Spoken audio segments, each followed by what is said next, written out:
Jim Ruppert and Dave Kane, another edition of the Scouting Report on SJR.com.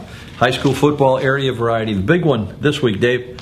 Pawnee's surprising everybody. They're home again. They've got Virden this week. Yeah, they're home again. This is like their third home game in a row. They don't have many home games after this. Yeah, they've knocked off two teams that were obviously favored against them, Riverton and Williamsville. There's just a lot of excitement in Pawnee right now. And they go against Virden, who's also 2-0. Virden had a big come-from-behind win in Week 1. Then they handled Kincaid in Week 2. I like Pawnee just from the standpoint they're playing at home. They have a very aggressive defense, but Virden has three guys who've all rushed for a little over 100 yards so far. I think the balloon burst for Pawnee this week. They've been very good defensively, but I think Virden comes over and gets them this week. Could be. All right, next game up on our list, Pleasant Plains 2-0, first time ever for Pleasant Plains at 2-0. Havana, which has been down a little bit, 2-0. West Prairie Trail Conference game. Right. I think it's Southeast Division, although sometimes I get my Southeast and my Southwest, I get mixed up.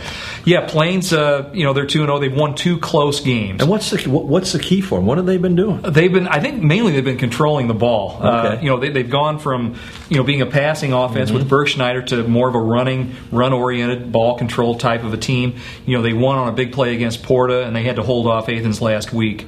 Havana won pretty convincingly last week.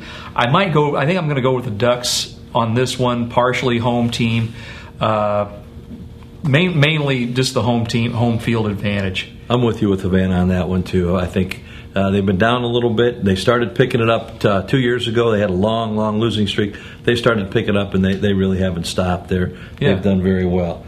Jerseyville is at Rochester this week. Rochester put up big numbers, 47 last week. But Rantoul's got to be horrible. They are down. They are down.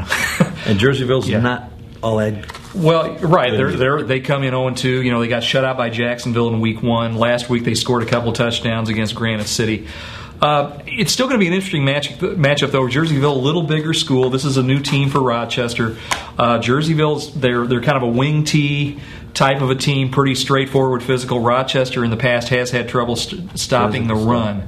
The quarterback Shawn Robinson had a good game for Rochester last week. I'm going to go with the Rockets in a close one at home. And people are going to get to read about Shawn Robinson, the quarterback, in the State Journal Register this week and online. Also, you got a feature story on him. Yeah, he's stepped in for Will Lunt this year, and he's a pretty versatile athlete. He can run the ball, he can throw it, and he's only a junior, so he'll be back next year too. Staunton and Gillespie, 1-1. Gillespie 2-0.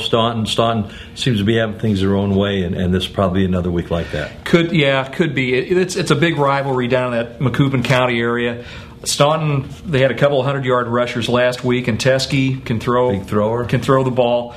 They have everything going for him right now. Gillespie opened with a win against Hillsborough last week. Gillespie just got bogged down against a good 52 yards of total offense last against week. Payne had a big defensive game. I think Staunton right now is probably going to be 3-0 after this week. Check us out next week to see how we did on SJR.com.